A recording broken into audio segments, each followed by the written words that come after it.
Assalamualaikum warahmatullahi wabarakatuh.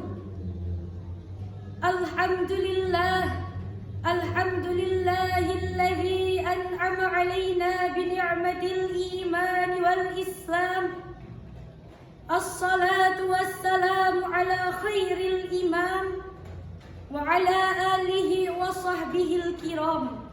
Amma ba'da. Sallallahu wasallam ala nabi sayyidina Muhammadin wa alihi wa sahbihi ajma'ina. Dewan Hakim yang arif dan bijaksana, hadirin sebangsa dan setanah air yang kami banggakan. Saat ini kita sedang berada di era Society 5.0 yang merupakan the Big Bang of Information. Era menjamurnya berbagai media komunikasi dan informasi yang semakin mengagumkan. Perkembangan media komunikasi dan informasi telah mencapai tahap yang sangat mengerikan konsekuensinya. Satu sisi dapat melahirkan nilai-nilai positif dan mampu mengangkat taraf hidup manusia. Namun di sisi lain, perkembangan informasi, baik melalui media cetak maupun elektronika, jika tidak dibingkai dengan nilai-nilai agama, hanya akan melahirkan kerusakan, bahkan kehancuran bagi manusia. Bukan hanya itu. Di dalam perkembangan zaman yang semakin modern ini, pemuda yang seharusnya menjadi kunci dan penerus bangsa, seolah sudah terkikis akhlak dan moralnya. Apakah kita rela bangsa yang sudah dibangun dengan susah payah, dengan tetesan air mata dan jujuran darah syuhada, harus porak-poranda hanya karena sifat egois dan radikalisme para pemuda? Bangsa ini sedang membutuhkan generasi penerus yang tidak hanya cerdas intelektual, namun juga cerdas spiritualnya. Untuk itu, pada kesempatan yang penuh ukhuwah ini, kami akan menyampaikan syarahan Al-Quran yang berjudul Peran Santri di Era Society 5.0 dengan rujukan ayat suci Al-Quran Surah Maryam ayat 59 sebagai berikut.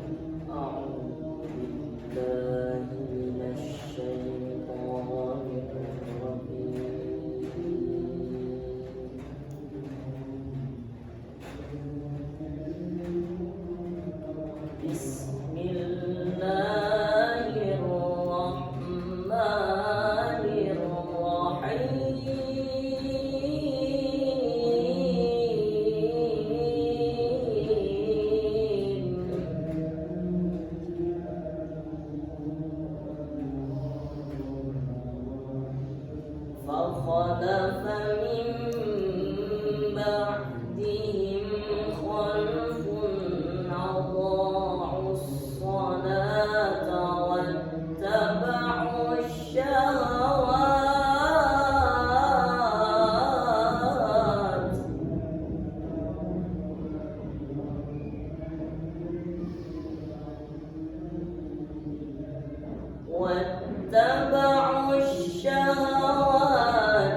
فسوف يلقون غيا.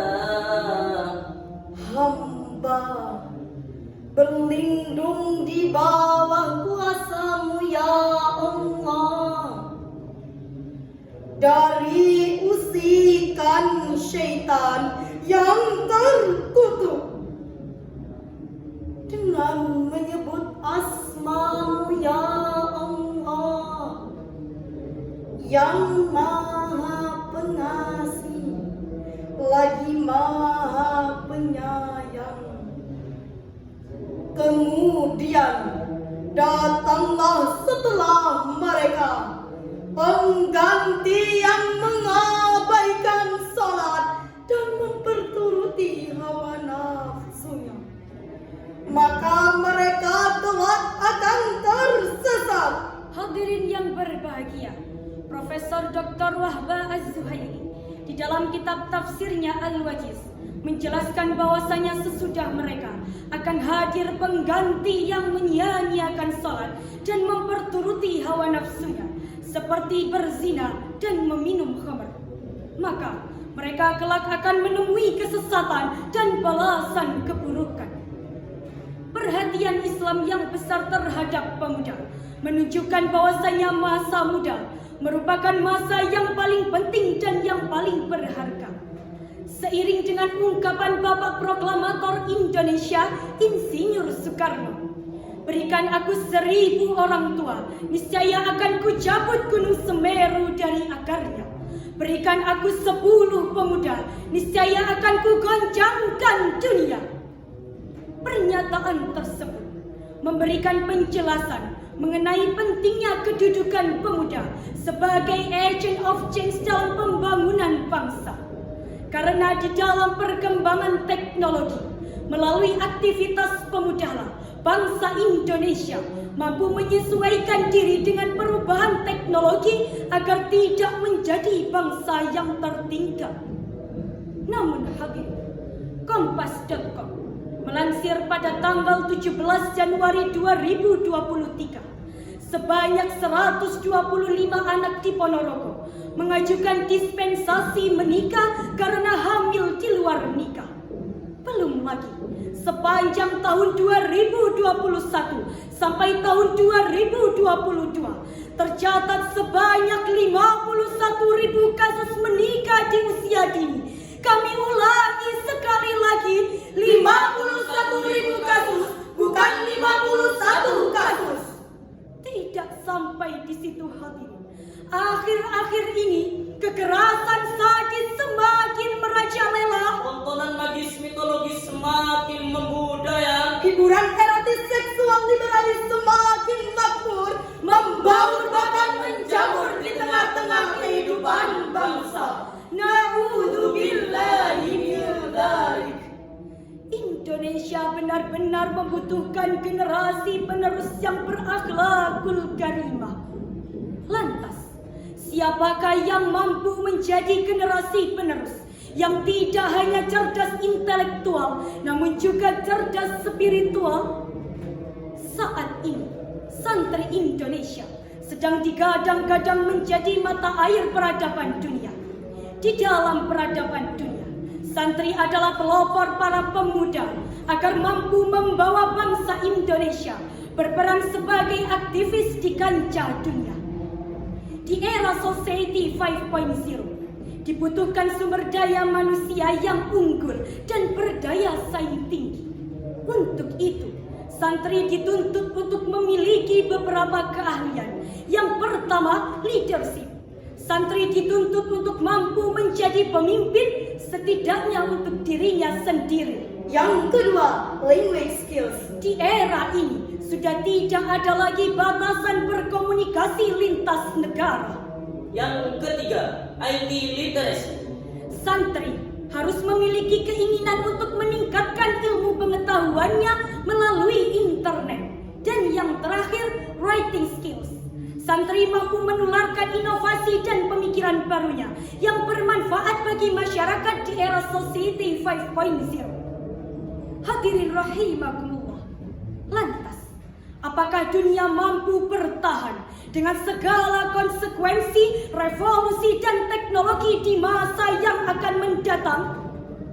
Dengan sangat indah, Allah menjawabnya di dalam Al-Quran surah An-Nahl ayat 96 sebagai berikut. Ma'indakum yanfadu wa ma'indallahi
Sadaqallahul azim. Apa yang ada di sisimu akan lenyap, dan apa yang ada di sisi Allah adalah kekal. Dan pasti kami akan memberi balasan kepada orang-orang yang sabar dengan pahala yang lebih baik dari apa yang telah mereka kerjakan. Maha benar Allah dengan segala firman-Nya, dan Dialah yang Maha Agung. Hadirin yang berbahagia, Syekh Dr. Sulaiman Al-Ashqar di dalam kitabnya Zubdatut Tafasir min Fadil Qadir menjelaskan kalimat ma'indakum yanfadu. Apa yang ada di sisimu akan sirna meskipun jumlahnya tak terhitung. Akan tetapi kenikmatan akhirat akan kekal tak terputus. Sehebat apapun materi dunia, tidak ada apa-apanya dibandingkan kebaikan akhirat. Karena pada hakikatnya manusia diciptakan tidak lain dan tidak bukan hanya untuk mengabdikan dirinya kepada Sang Pencipta. Sebagaimana yang ditegaskan oleh Allah di dalam surah Az-Zariyat ayat 56. Wa ma khalaqatul jinna wal insa illa liya'budun. Aku tidak menciptakan jin dan manusia, melainkan agar mereka beribadah kepadaku. Dengan demikian, dapat disimpulkan bahwasanya segala aset teknologi digunakan harus dilandasi dengan keimanan kepada Allah. Karena segala sesuatu yang ada di muka bumi ini fana dan akan habis tak tersisa. Akan tetapi keimanan kepada Allah lah yang akan menjadi naungan kita di akhirat kelak. Iman bukanlah keyakinan tanpa bukti, tapi kepercayaan tanpa syarat. Hadirin yang berbahagia, dari paparan syarahan di atas dapat disimpulkan yang pertama, iman adalah modal utama untuk menghadapi tantangan zaman. yang kedua, Santri adalah aset terbaik bangsa dalam menghadapi era Society 5.0. dan yang ketiga, santri harus mampu mempelopori kaum pemuda agar mampu bersaing di kancah dunia dengan bermodalkan akhlakul karimah. Untuk itu, kami berpesan kepada seluruh santri Indonesia agar tetap berdiri di garda terdepan dalam menghadapi tantangan zaman dengan bermodalkan Cerdas intelektual dan cerdas spiritual. Demikian persembahan dari kami. Semoga berkesan dalam hati. Wabillahi taufiq wal hidayah wa ridha wal inayah. Assalamu alaikum warahmatullahi wabarakatuh.